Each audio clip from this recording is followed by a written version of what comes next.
Hello, everyone, and welcome to this broadcast of the Prism 4 School of Small Business. I am Salome Chung, CEO of Prism 4 Enterprises.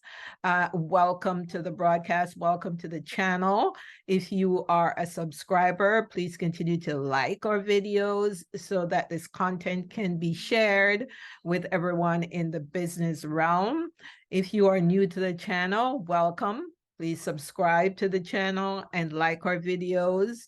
As I said before, it really does help the channel grow and to get the information that we share here to a worldwide audience.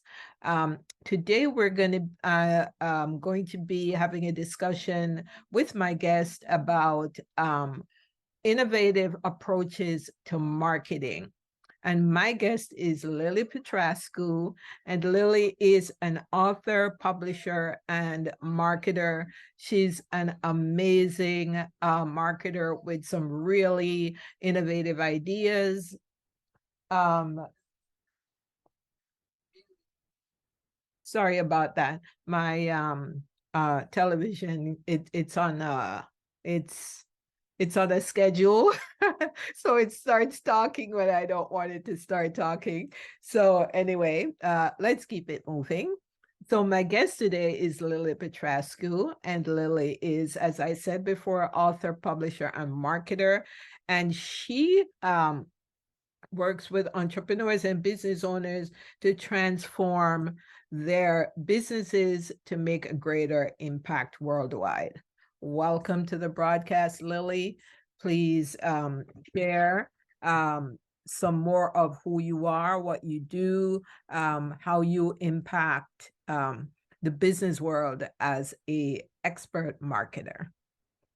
Hi, so I'm Lily Petrascu. Thank you so much for creating this amazing platform and for entrepreneurs like myself and for making a massive difference in the process, Salome. And so I'm Lily Petrescu. I'm a book publisher and I create books that transform the world. And I help entrepreneurs to become thought leaders and authorities in their field through publishing a book and through branding themselves in a consistent way so they can attract a lot more business and a lot more opportunities. And in the last few years, I've managed to reach 1 million people on social media and 140,000 followers in social media as well. And I'm so excited to be speaking with you today. Awesome. I am so excited to have you here and to continue our conversation about how to globalize brands and doing it right. Well, because when it's done right, it really does have an amazing impact on the entrepreneur's visibility, and the growth and success of their business. So you take it away, Lily. Someone comes to you, they either have a book, don't have a book, but they're lacking visibility and they're not quite sure about the path they want to take in their branding, so to speak. They might have an idea or a product. They don't know how to coalesce the branding around that idea or product. So very good question. So the very first thing is that entrepreneurs worldwide, they work really hard on their business. And a lot of times they forget about themselves. And what happens is that super successful entrepreneurs are currently leveraging their personal brand right now in a way that has never been done before. You know, there are people that are raising millions because they are so famous themselves. And I think it's time, because of the power of social media, it's time for all of us to just expand our visibility, our brand, our company, to get more investors, to get more opportunities, to attract influencers and thought leaders and the best people that you really desire to have, the best clients, the best possible clients. You want to attract those for your business so that you don't work so much with people who don't appreciate you, who are going to ask you for a discount, who are going to just waste your time, okay? Because what happens is that I personally feel very attracted to working with people who have nothing. Really, I don't know why, but I feel very attracted to that because I want to help, okay? So everywhere I'm going, I'm always thinking, how can I help this person that I'm speaking with right now? And let's say, as I'm talking to you, Salome, I'm thinking, how can I add value to you? Okay. And I'm speaking to another person, I'm thinking exactly the same thing. And what happens is that you as the author, or you as the entrepreneur who is not an author, what happens is that you're always trying to add value to other people through your products and services. But what happens is you could have amazing expertise and knowledge and passions and skills. And what But happens is nobody that knows you. nobody knows you. And what happens is that people will just dismiss you unnecessarily a lot of times, or they will just ask you for a discount. And it's so frustrating when someone asks you for a discount because you know deep down how much you're going to work for this client. You know you're going to put in thousands of hours to get a particular result. And it's so frustrating when people just don't appreciate what you're doing. And what I've discovered is that through working with people who had nothing, who had, medium amount, and who had, people who pay a lot of money, what I've discovered is that the people who pay a lot, they pay attention. And this is the key thing that I really like. Despite the fact that I really prefer to work with people who have nothing because I want to, help them to, build their business and so on. What I've noticed is that people who pay me a lot of money, they pay a lot of attention, and they give me very little headache. They'll be like, because okay. because they've got skin in the game. And so because they're making that investment, they become more invested. Whereas someone who you're helping and they may not be have invested as much, the mindset is they have nothing really to lose. Whereas the person who have invested all this money becomes more invested because they have skin in the game. Yes. And what I've also noticed is from people that actually have a lot of money, are multimillionaires, but let's say they bought a smaller program, they are less likely to listen than if they were to have paid a much bigger amount. Mm-hmm. Again, because it's like you said, they are invested. And when they pay me little, they're just thinking, you know what, this woman is not worth that much. Whereas Right. when you actually pay a lot of money to someone, you're not just paying attention, you're actually valuing the person, you're valuing that person's time as well. Whereas let's say if you're a normal entrepreneur and you start, doing coaching for people, and then everyone asks you for a discount and you're already like charging just, very cheap already, it's just like a Lily, frustrating thing. that's one of the hardest lessons for entrepreneur to learn.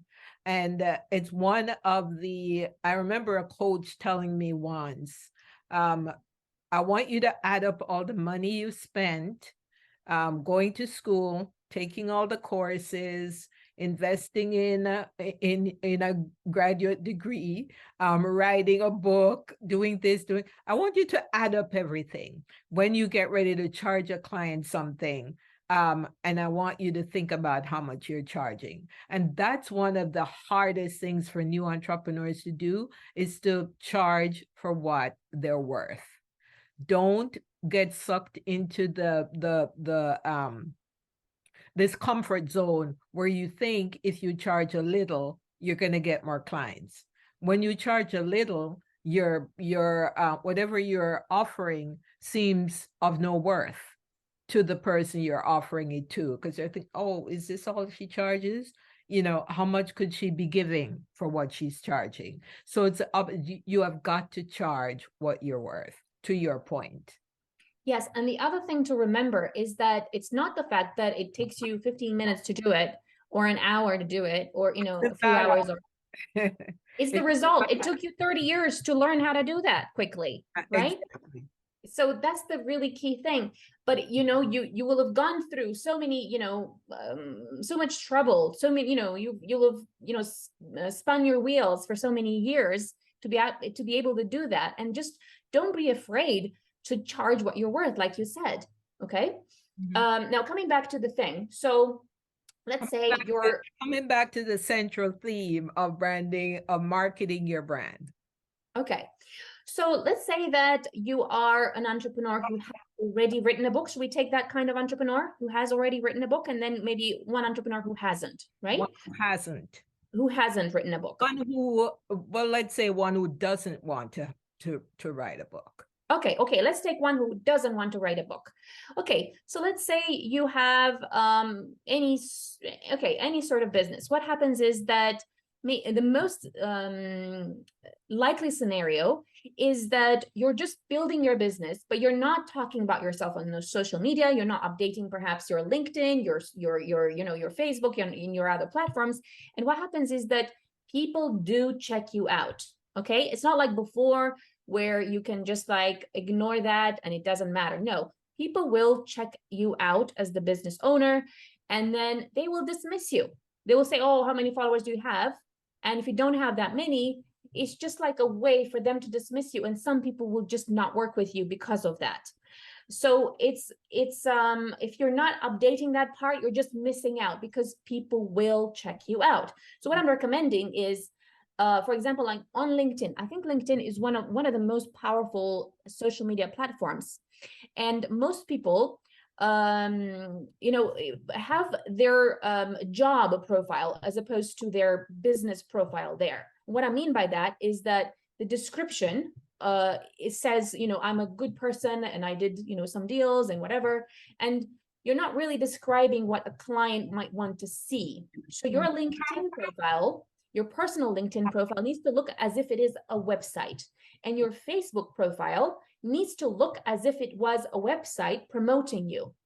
And I'm talking about the personal one. Okay, so let's take LinkedIn first. So you need to have like a cover that is ideally aligned with your business in terms of colors, and has some sort of call to action, so that when people see that, and it has to be relatively big as well, because if you put writing really small, especially if you're targeting people over 40, most people just cannot see what you actually wrote, so they will just dismiss you again. So you have to put the writing relatively big, because anyhow LinkedIn, the cover is really tiny, so put the letters as big as possible. And you don't have to put your face 2 times, just you can have your profile picture 1 time, and ideally have a front-facing picture, not one to the side, not one to the left.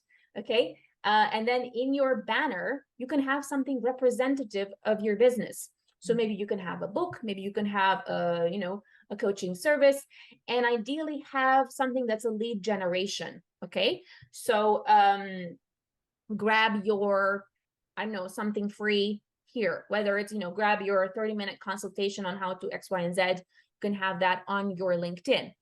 And then the headline is very important, because people will actually start typing your, they will search in LinkedIn, and LinkedIn is a bit like searching in Google. Okay, so you need to have ideally good keywords that people will be searching for to find you. So for example, let's say for me it would be like book coach or book publisher, write and publish a book.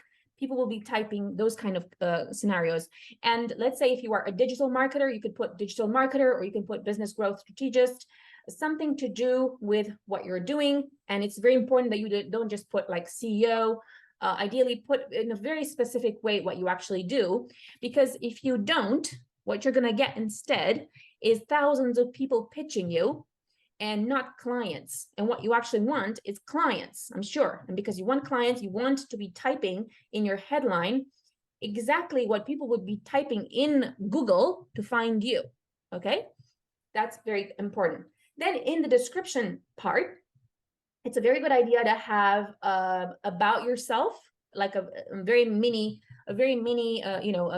small part of what you're about, why you're different, a couple of reviews from clients, and maybe like a link leading to more reviews for people to, a contact, like your phone number, your email, your WhatsApp link, and maybe like your social media links, so people can check out your other social media links. And then on LinkedIn, it's also good to have, for example, if you work for different companies, maybe have a brochure for each one of them, explaining what it is, what you're looking for, whether you're looking for investment, you're looking for different stuff. Make it very clear for people when they're coming to you. It's like a place of business, right? So LinkedIn is a place of business for you.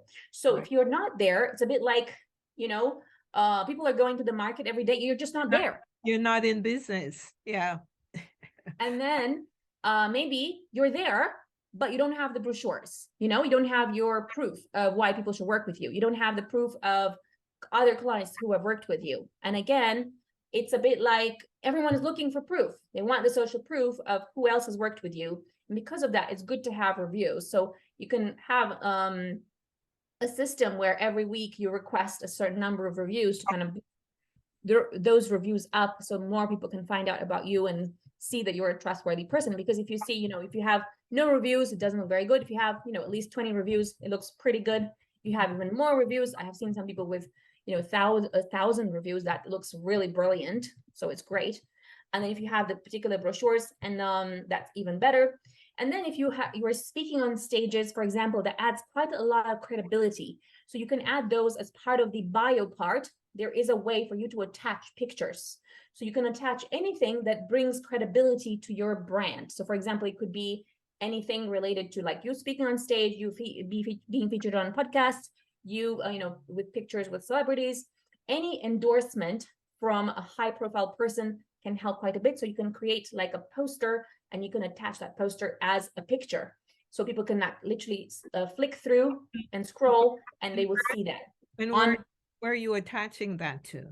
On your LinkedIn profile, there is a part below the description, above the description, where it's like just below your headline, there is a place for you to attach multiple pictures. Attach like 20 pictures. Ask you for pictures or recordings or things, it gives you okay. Yeah. So that's a really good place for you to demonstrate what you're doing. Whether, if you're a marketer, you can, demonstrate some stuff there. If you're a business growth strategist, like I think you are, you can, demonstrate some things there.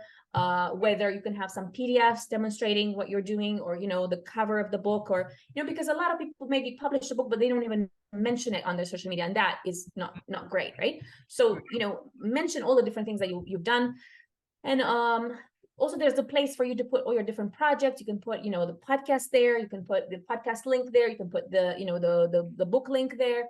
There's a lot of options in LinkedIn that will make you look really as awesome as you are. Because I think a lot of people, most people, just simply don't demonstrate everything they've been doing. And because of that, they are, being dismissed more than they should.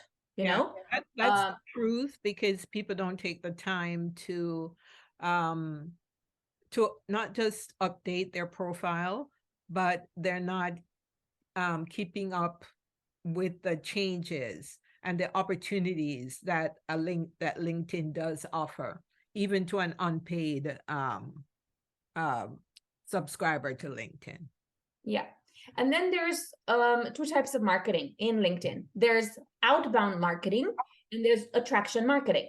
Now, for outbound marketing, what happens is that, for example, I have a virtual assistant who regularly sends connection requests to people that I desire to have as clients.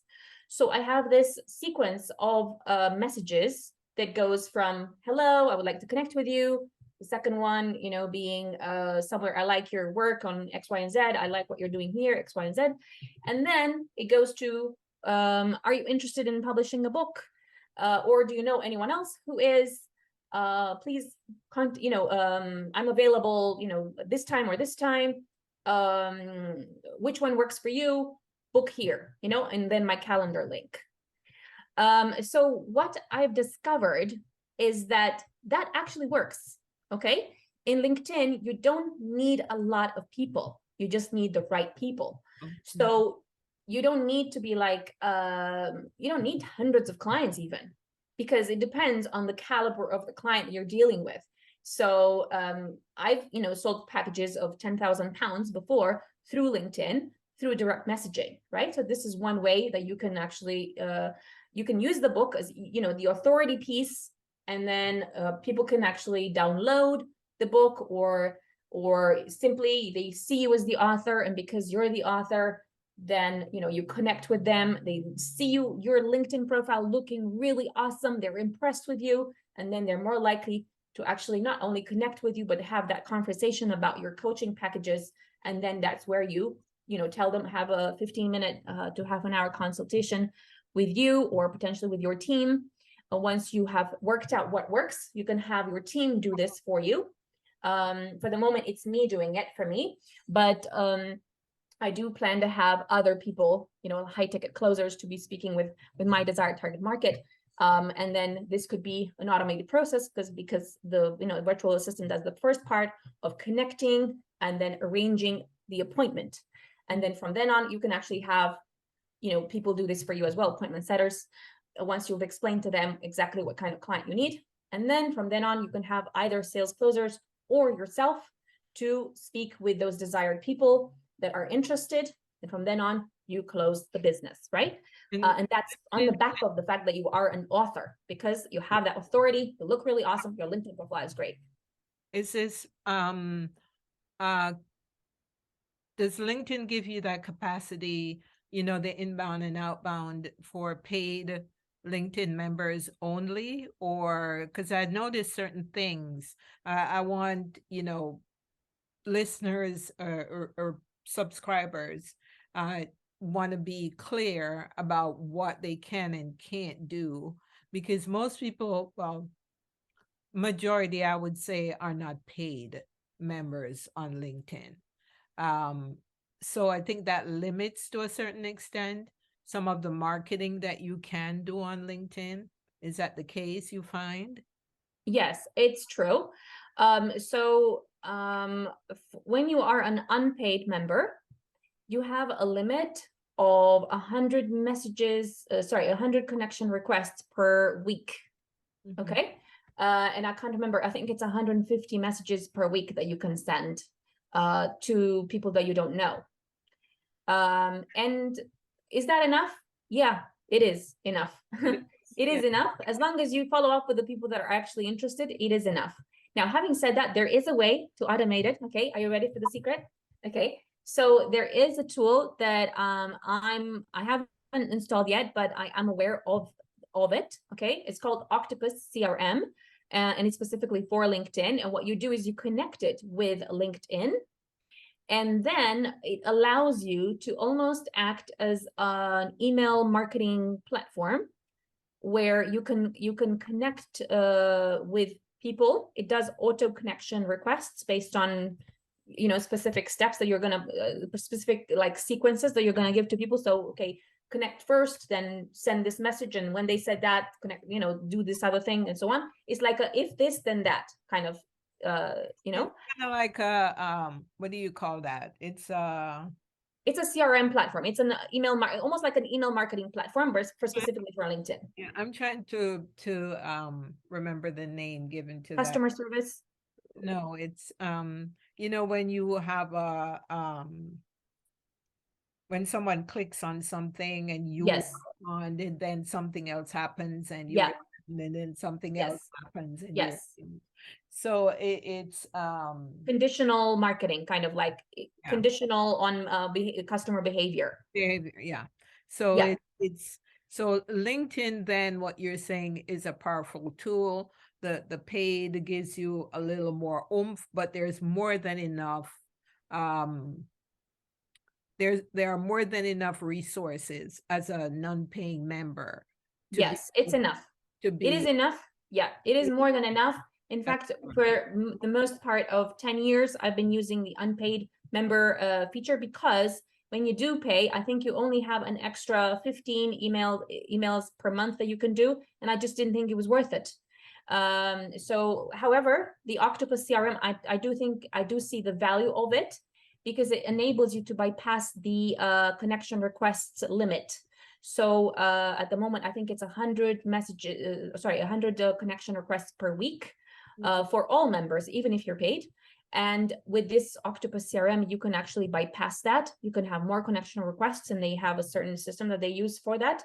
But I think the messages limit is still the same. I think it's 150, even if you use the Octopus. The only thing that Octopus allows you to do is to automate the process, so that you're keeping track of, okay, who answered, what stage they're at, and this kind of thing.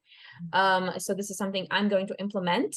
And I do think it's worth investing in LinkedIn and spending a lot more time than most people are spending, because I think Facebook, it's a platform for people to socialize. It's almost like going to a party, okay? You could end up buying stuff if you go to a party, you can, but the objective for people is socializing. So of course, lots of people, buy, especially through adverts.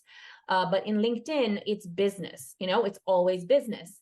And there is a way to actually, monetize that by, having people to do this for you through, virtual assistants. Or you can do it yourself if you, depending on the level you're at in the business. And then you can also do the attraction marketing. Like for the attraction marketing, it's a lot harder than that. What's the easiest route to monetizing on LinkedIn? Okay, so for me, what has worked a lot is the outbound messaging. So basically, my assistant's just messaging, and it's like I'm targeting certain people. I'm reaching out to them. I'm saying, I think you this could be useful for you. Are you interested? And it does work. Will Octopus help with that? The outbound. So Octopus, for the moment, I haven't yet used it. I just know of it, and I am planning to install it sometime this week. And I do think that it's going to be very useful. And then there's the third one, which is the attraction marketing. What attraction marketing means is you still need to have a really great profile, like we talked about in the past few minutes. And because you have an amazing profile, and you have ideally something that you're offering, an incentive, like a 30-minute, free call, or, you have something that interests people, so that when they do see your posts on social media, on LinkedIn, they go to your profile, they check you out, and because there you have something that will catch them. And how they, they will be caught, you can say, is because you're offering them something free, whether it's 30-day 30-minute call, or whether it's a freebie of some sort, whether it's a PDF, a template, something that they're interested in to have. And that's how you kind of gather their interest. Now, something nobody else is doing, so that kind of sets you apart. But it is much harder to do the attraction marketing in LinkedIn, because you cannot be boring. Okay, so people on LinkedIn are busy people, and I mean very busy.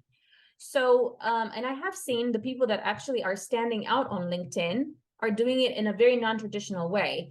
And what they're doing is almost like they're creating a YouTube on LinkedIn, in the sense that they're fun, or they're talking about depression, or they're talking about things that they're being vulnerable. And those are the kind of things. I see a lot more video posts. Yes. On LinkedIn, as opposed to just text posts. Yes. So I'm noticing that the people that are very, very successful on LinkedIn, they are either very, very, like they share vulnerable posts. They share, like, for example, people that have cancer. I can see some of them have like 3,000 likes and, shares and whatever. And then there's, video of, people doing humorous stuff, which you would think belongs on YouTube. And a lot of people do protest and say, oh, this is for Facebook, this is for another platform. But they engage. And because they engage, what happens is that the algorithm of LinkedIn boosts you up. So the more engagement you do have, the more that boosts you up. And actually, those people that are protesting are helping the person they're protesting against, which is really awesome. So you can actually leverage even the haters to grow your business, which is quite interesting. So that's the thing. So, but it's very hard to gain that momentum. And actually, there is you can say a hack in a way that you can leverage. Let's say you are part of a group in WhatsApp or another platform, Facebook or whatever, and you want to create like a support group. You can send a broadcast to your list in WhatsApp or in Facebook and say, can you support this post and whatever, so people can comment on it, and that will boost you up. But the reality is, you won't get much traction. The reason for that is because you just have to be interesting. If people are boring when they post, and I'm talking like just posting just things that are just not, they are not eye-catching, they don't have a good title, they are not controversial, what happens is that people might, say, oh, interesting, nice, whatever. They will give you a comment, and temporarily they will boost you up, but it won't be long term. not thought provoking, which is what you want to be, is someone to, whatever you are saying, you want people to say, oh, I like what she, or what her content. So I'm going to click on what she's saying. Yeah, exactly. So, I mean, the people that I see that have, let's say, 500,000, followers and so on, the reason why they have that is because they're challenging everything that LinkedIn is seems to be about, which is about being serious, being serious and, everyone like going around their business and not really, standing out. And the people who are standing out are exactly those that are talking about topics that you wouldn't think people would talk on LinkedIn, like vulnerability and depression and smoking and cancer and, all these and controversial topics. And I don't believe in this. And, Prince Harry did that, Prince Harry didn't do that, or, things that are getting the conversation going. But if you're, posting just, like random stuff that are just like boring, that you just want to like sleep, people will just not engage with that, and that attraction marketing will just not work, even if you do look great. But what is important is, let's say, if you do more video, you look really awesome, and ideally have, a really nice background when you do it. Like, for example, you have a nice background now, with your book and everything, and people can see the name of your business, can see your name. That helps a lot, I think. That's the thing with LinkedIn. So LinkedIn is really powerful, really important. Now on Facebook, I think a lot of people, for example, on Facebook, on their personal pages, they are, posting pictures of their family. They're out drinking with a beer. They're posting about climate change. They're posting about, dogs and, a lot of irrelevant things. And you need to really reevaluate how you feel about Facebook in terms of making it, realizing that it's meant to look like a website. Okay. And when people click on your website and they want to buy stuff because they're interested in you, what do you want to be selling to them? It has to be there. So people need to don't make it too salesy in the sense of, it needs to look like a storefront, but at the same time, undercover storefront. Okay. Right. So what I mean by that is, for example, if you're a painter, you should have paintings in one of your profile pictures. You should have, in your photo albums, you should have photos. If you're a photographer, if you are, a book publisher, you should have your books there. If you are a business growth strategist, maybe you should have a collection in your albums of people you have helped to go from 0 to this much, or from, this much to a lot more. So, like different testimonials of people. So you need to have the proof. The proof of what you're doing should be on social media, should be on Facebook, and a lot less of the non-exciting stuff. You went for a barbecue, and you have some non-sexy pictures of you, and you falling and hitting your head, or you just going out. It's just not really that exciting stuff for people to engage with.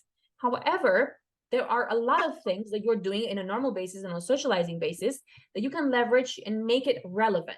Okay, so for example, let's say if I met you for lunch, I could turn that into a business post, and that could be posted on my Facebook personal profile. And it could be somewhere in between. It would be something where I would leverage story selling and storytelling. And I would say about how you are, I would say that, I got to meet today Salome, and she has an amazing podcast.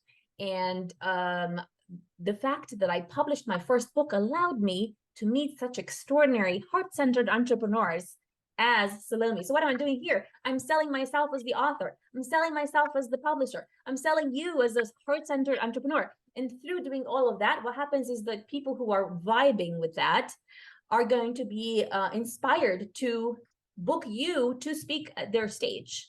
They'll be inspired to book me to speak on their stage, whether it's online stage or podcast or whatever it is. And they will see both of us looking glamorous, looking great with your nice hair and, your nice glasses. And then they will be like, oh, I should invite this lady for a special, luxury ladies lunch, because they will see we can fit in there. So it's all about creating that image where everything is congruent, and we're not just, we can literally play on anything we're doing and leave out the things we're not looking so exciting. So for example, you go on holiday and you're like looking as if, you had a pear fall on your head.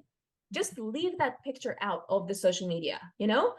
Just try to create exciting posts that showcase the nice stuff that you're doing. Sure, you can also have not only the nice stuff, but as long as you turn it into a business post, you can also do that. So what I've discovered, for example, is that, for example, on my Facebook, I grew from having about 100 followers to 98,000 on my business profile. And that was in 2 years. I grew to that number. And how I realized that I was kind of like on the right track was when my assistant didn't come to work for like a couple of days.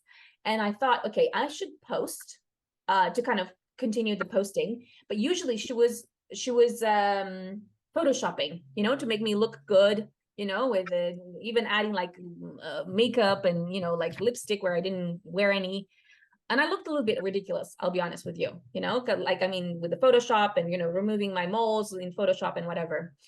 And I think for a couple of days when she didn't come to work, after a couple of days, what I started doing is I was just like posting random pictures of me after coming out of the shower without makeup and just being real, just being vulnerable, just sharing, you know, business is not about winning all of the time. Of course, you always try to win, but sometimes you have, you know, people that are haters, people who are, you know, are not going to appreciate your work. Or, and then I was talking about how you can boost yourself back up when you have depression, when you are feeling down, when, you know, you have scammers, or when you're not feeling great, you're not feeling healthy, you know. And I was talking about that, you know, what I'm doing. So for example, like I'm doing a bit of a dancing, I'm going for a walk, and it's still a business post, right? So I was showing like a picture of me Right. without photoshopping, without editing.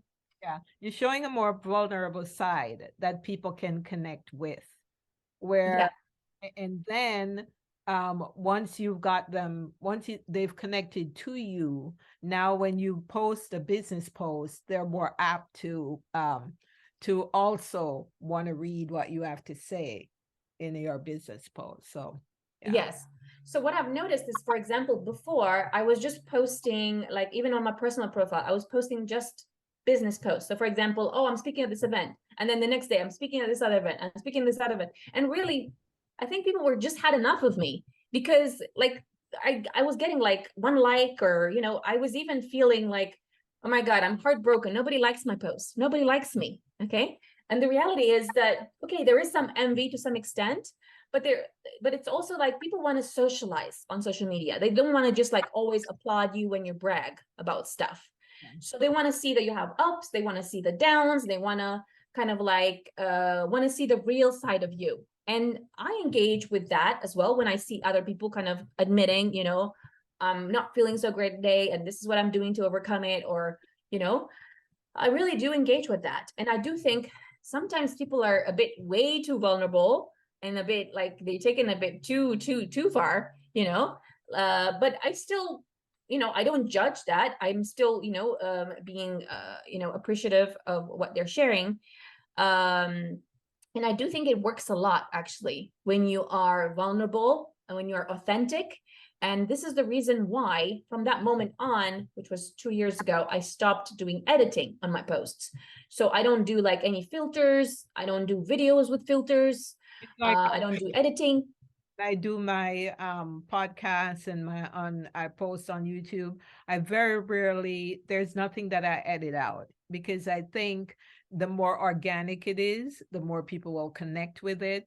You know, a mistake is not a mistake. You can always correct yourself, you know. But people tend to be more open to connecting with you if it's not as rigid and it's set to a formula and you have to ask a certain amount of questions. Has to be a certain, it's just too automated. You know, people want more authenticity and for it to be more organic. Yes, So and I have noticed that, for example, on my personal profile, when I'm being vulnerable, they do prefer it, you know? So I do get a lot of engagements, and I also like post a lot of like, you know, even, you know, front face or side face kind of like pictures as well. People can connect with my eyes, people can connect with my energy. And I have noticed I get a lot more likes and so on than when I just post, oh, I'm speaking at this event. People don't give a, they don't care about that. So we've talked about LinkedIn and Facebook.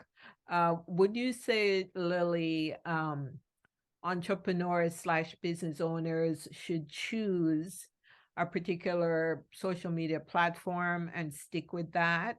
Because when you're doing LinkedIn, you're doing Facebook, you're doing Instagram, you're doing TikTok, you're doing Reels, you're doing this, you're doing that. It can get to be overwhelming, especially if you don't have a team, so to speak, that's doing some of the work for you.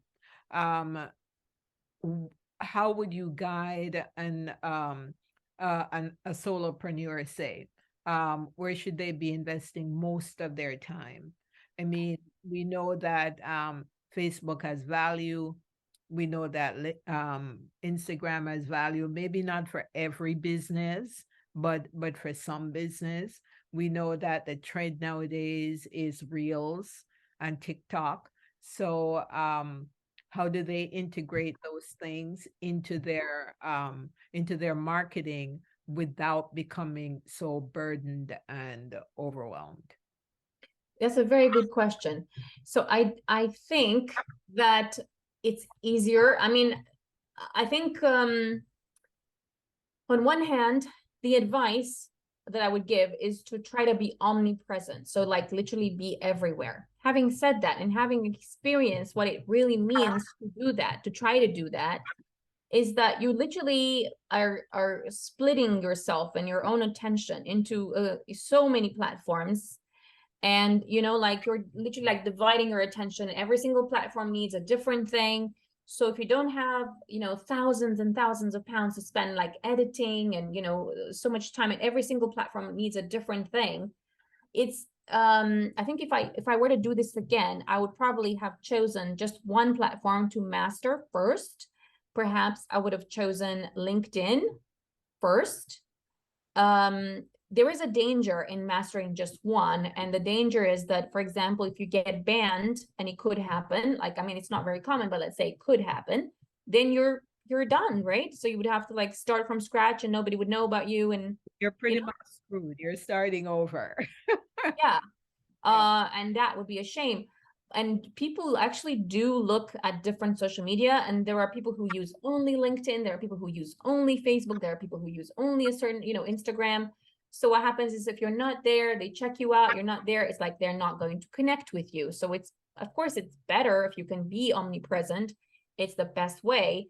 But if you really feel like this is going to be too overwhelming for you, just choose the platform where you are going to be able to monetize the most. Okay. So now Facebook is great for ads. The reason why it's great for ads is that you can still run ads for Facebook and you can get clients through there, right? So for example, let's say that you have any business, let's say you have a coaching business and you have a product or service that is £2,000, then you can you can have a marketing agency, let's say like mine, and you can have that marketing agency to bring you targeted clients that are interested in your product or service, and they have signed up for a particular thing that you're going to offer, whether it's a 15-minute consultation or a 30-minute consultation, or they're simply just interested in what you have to offer, right? So they will just sign up on Facebook. There is like a Facebook form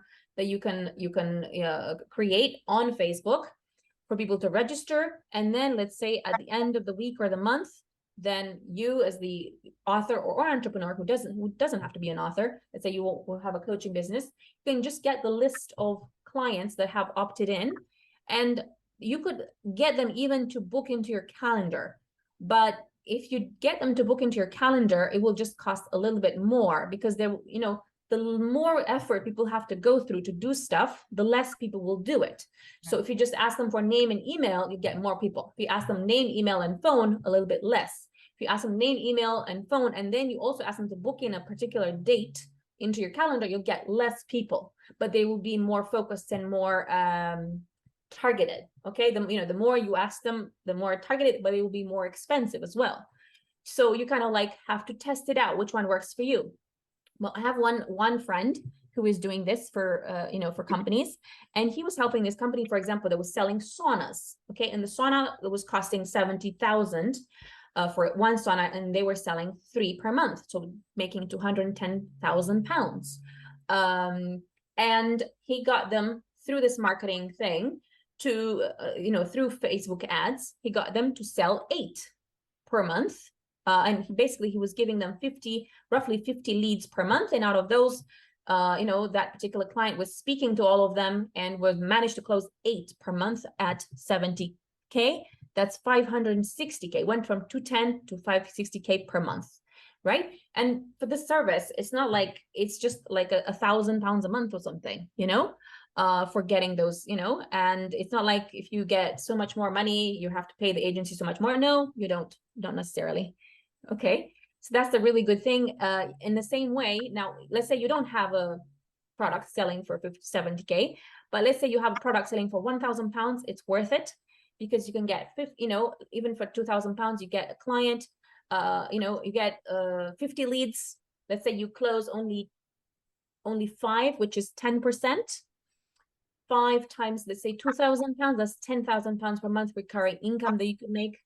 And then as you're learning more about your target market, maybe your closing rate becomes better, as long as the targeting is done right. So this is what can happen through Facebook ads. LinkedIn is good. You can do ads, but the ads are very expensive. So it's better to use LinkedIn for organically, like we discussed, through the outbound or attraction marketing. And then there's other platforms, TikTok. I mean, TikTok can be good, but the thing is that you have to think about your market. Is your market on TikTok? So maybe if your market is 40 to 60-year-olds, maybe they're not on TikTok.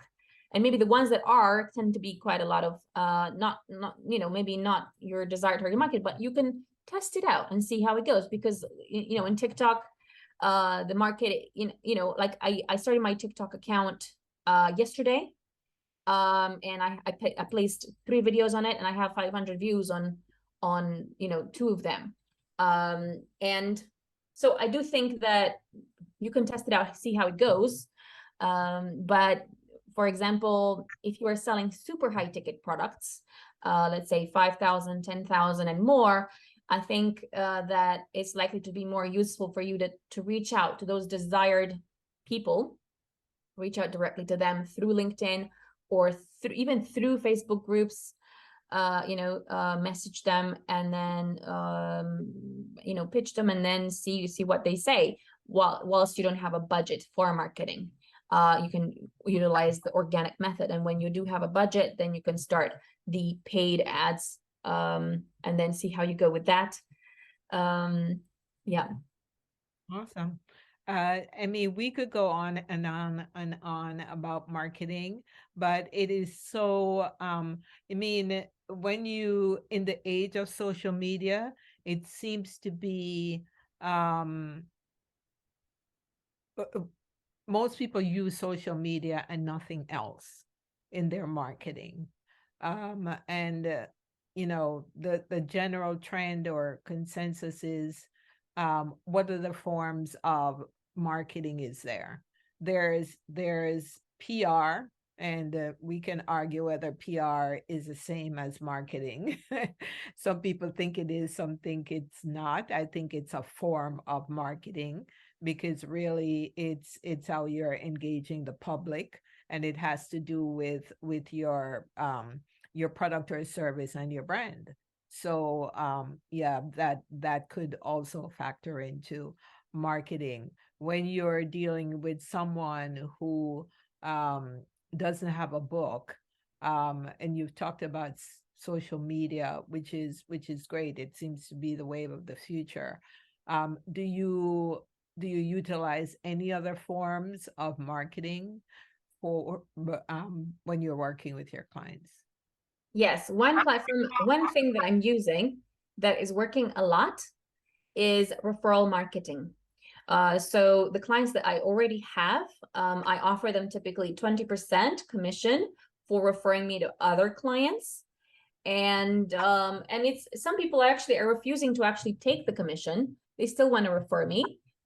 So I get a lot of potential clients that come to me through them, and that is a way that is like a constant thing that keeps coming. Right now, some of them cannot afford my product, but they still, I still get referrals. That's one way. Another way is actually because I'm an author, people invite me to speak on podcasts, on stages, on, to speak online. And every time I speak online or on stages or in person, because that happens, then I always get leads through that. Right. So events, I also organize large events.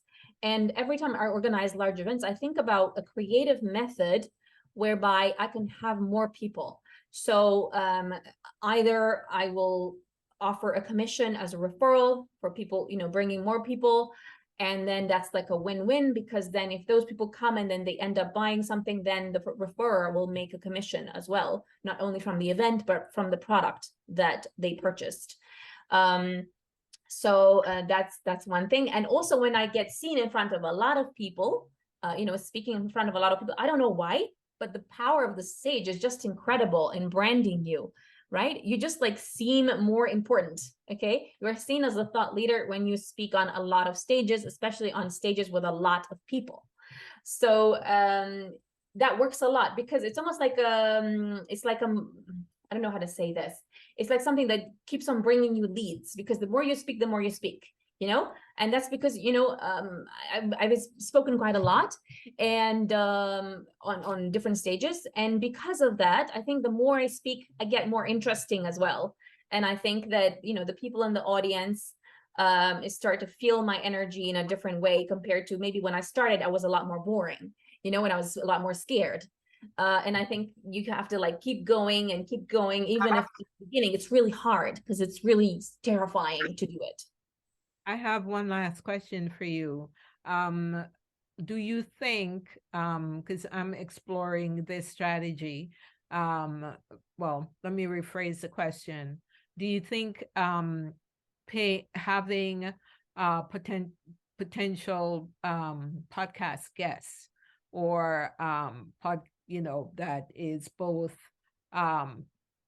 audio and video, should you is it of value in the long term, for the long term, to have potential guests pay to appear on your podcast or videos? And if so, how much should you be charging? Is this something that you subscribe to or support? Because when you have someone, let me speak for myself, when I have someone for my podcast, it takes a lot of pre-planning. And then after the broadcast airs, then you're marketing the person, you're marketing, or I market the person, whether it's on my LinkedIn or Facebook. I still have to figure out how to do reels or little clips, so that I can use that maybe on TikTok or whatever. But what's your opinion about paid guests for podcasting? Great question. So I think you can have various models. Okay. One model is that, like you said, you can charge. Now, how much should you charge? It depends a lot, because I think it depends on how many downloads have you had, how big is the podcast. There are people that I have seen that charge a small amount, like 30 pounds or something. And when it's like a small amount, a lot of people do tend to go for it. Okay. Of course, 30 pounds will not cover your time and so on, right? But there's a lot of different things that you can do with this. And this is what I've discovered in the past when I was doing my Lily.global YouTube channel, okay? And I was starting to interview guests, and this is what I've discovered, is that there's a lot of value being created for the interviewee, okay? So, and what happens is that because of that, the interviewee feels compelled to pay you back, to compensate you in some way. And this is what I've discovered in my case. Not everyone, but some people will. And because of that, there's that imbalance of energy, right? Like, it's like you've given a lot. And then it's like you feel, okay, there's a lot of interviewees who are just like being interviewed, you promote them, and it's still like an imbalance of energy. We're just like giving, and you're not getting enough back. Okay.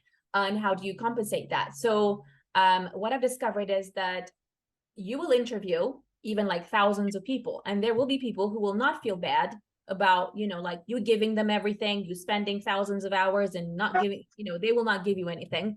And this is the end of it for them. Right. But there will be other people who are going to compensate you. And you only need one person of high profile, high caliber, who is going to totally see your value. And not only that, you can actually, when you're, for example, you haven't done this today, but you could have, okay? You could have sold yourself a lot in the process, which I would have if I was you, okay? In the podcast thing. And how you would do it is through story selling. And because of that, let's say you were interviewing me, but at the same time, you're selling yourself to me and you're selling yourself to your audience. And even though you're interviewing me, and this is what I would do, okay? You could totally like sell yourself in an undercover way through story selling and storytelling. And how you would do it is, for example, you can say, over the last, I don't know, 5 years, I've worked with thousands, hundreds, I don't know, tens of entrepreneurs, a select number of entrepreneurs, whatever the case may be.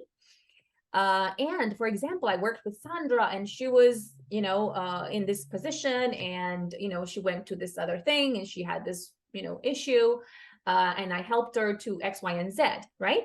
And because, or for example, you can have, and so by doing this, it's like I'm becoming, my ears are all open, right? Because I'm supposed to hear everything you're saying so I can respond. And because my ears are all open, it's like you're selling to me and I don't even realize it, right? Because you're doing the undercover selling and undercover storytelling.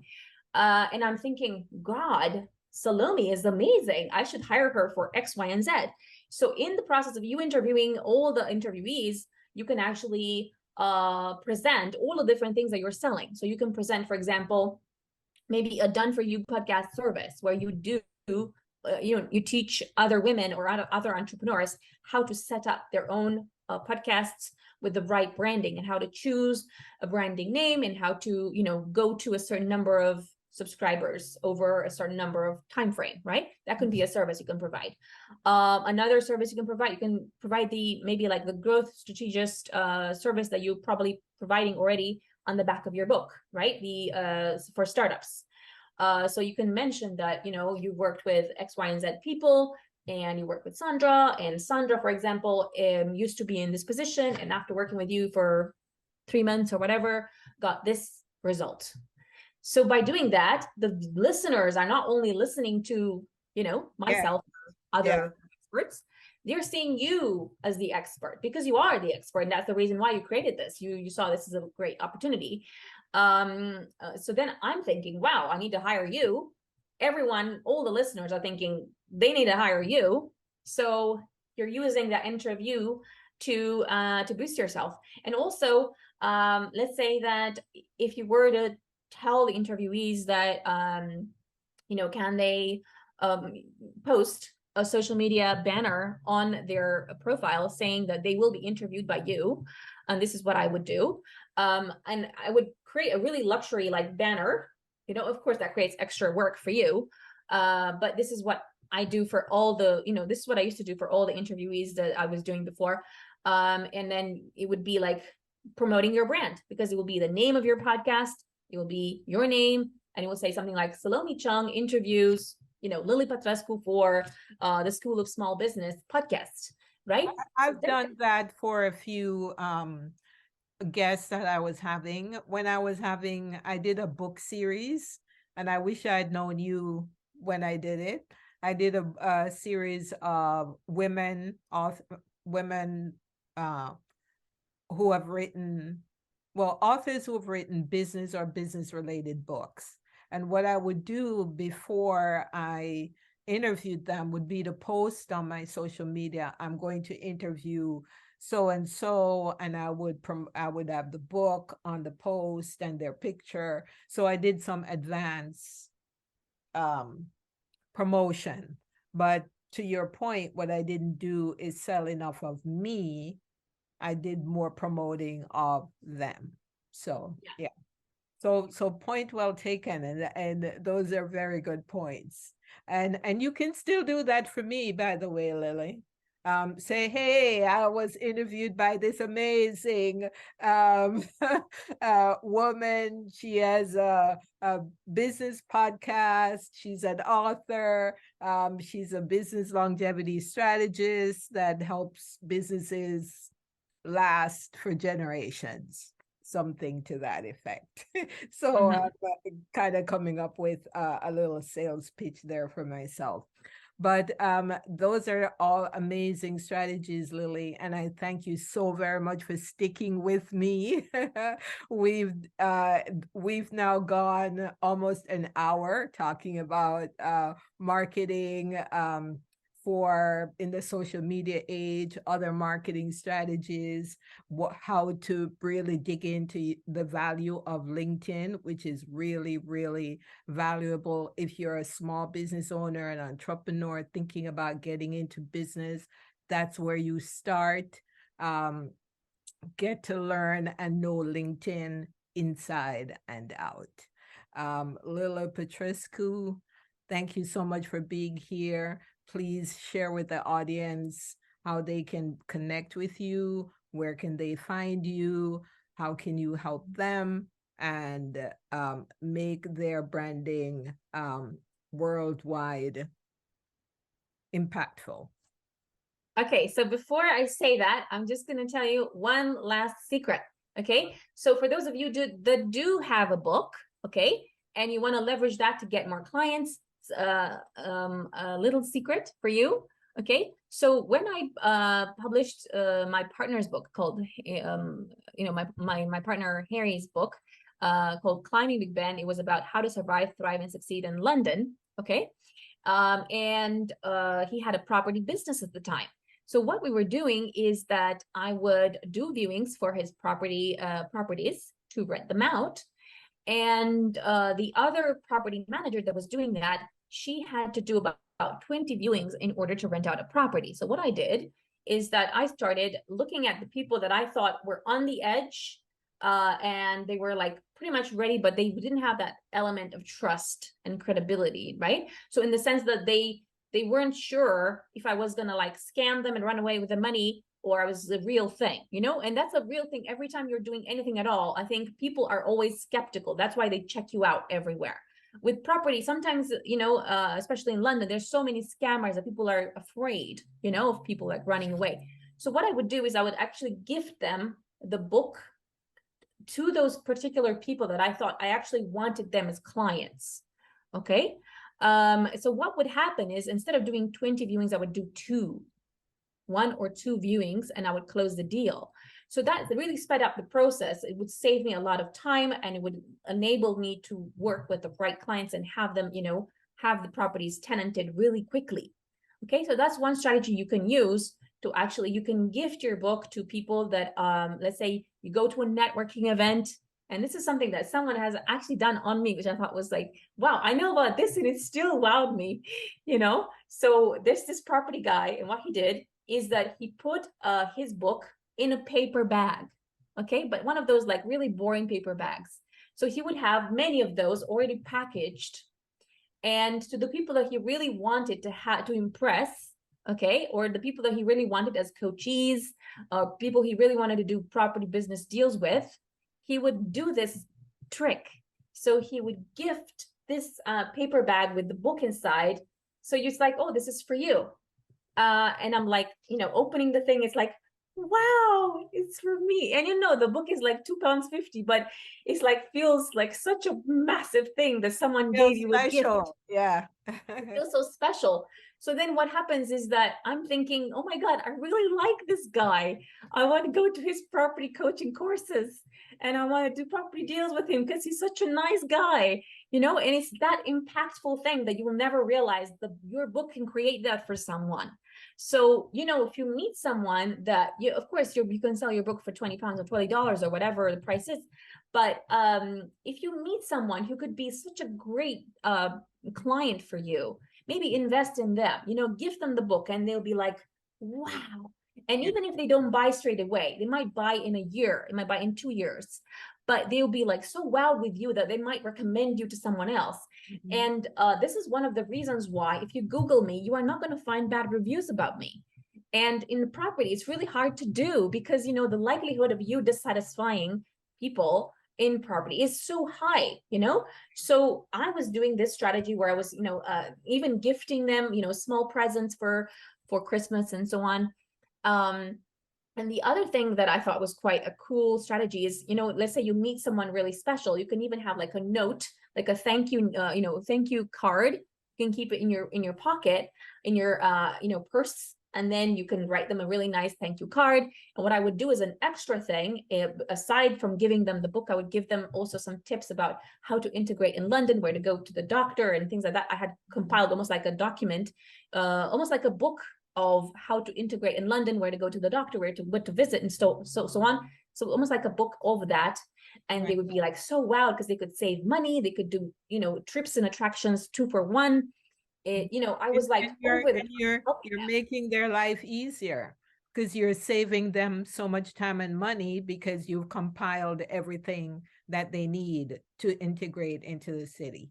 So, yes, and actually the book was about that, like how to survive, thrive, and succeed in London. It was about how to get your first job, how to turn that, how to find the job you really want, how to start your business, how to, so it was all about what they could possibly need to feel super comfortable. Maybe you should try selling that to the tourism authority in London, because that seems to me like something that they should be buying oodles of that to give to visitors, because it's going to attract people to the city. So yeah, so the key thing is choose the people that you really like, who you ideally would like to have them buy from you, and maybe gift them your book.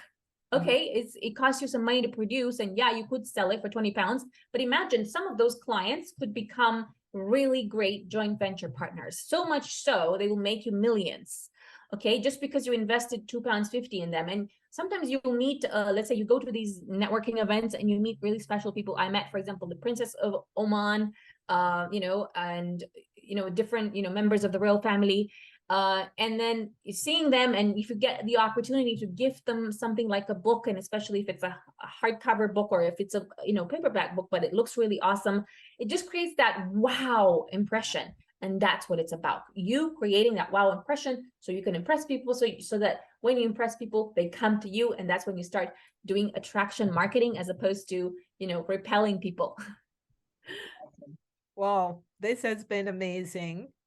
The time has flown because it's been so interesting and inspiring. And I cannot thank you enough for being here as my guest. And for my listeners and subscribers, you guys have gotten so much value and information from this broadcast. So I thank you so much for tuning in. You know where to find Lily. She's Lily Petrescu on social media. And what is your email, Lily? It's hello@lily.global, and Lily is written Lily, or you can find me on www.lily.global, again Lily. Okay, thank you so much. And I am Salome Chung, the CEO of the Prism Force School of Small Business, and I thank you again for for subscribing to the channel. And if you're new, please subscribe. And I look forward to seeing you on the next episode, where you, of course, you're going to get answers to other issues and innovative and new approaches to business solutions. So until I see you again, be well and thank you.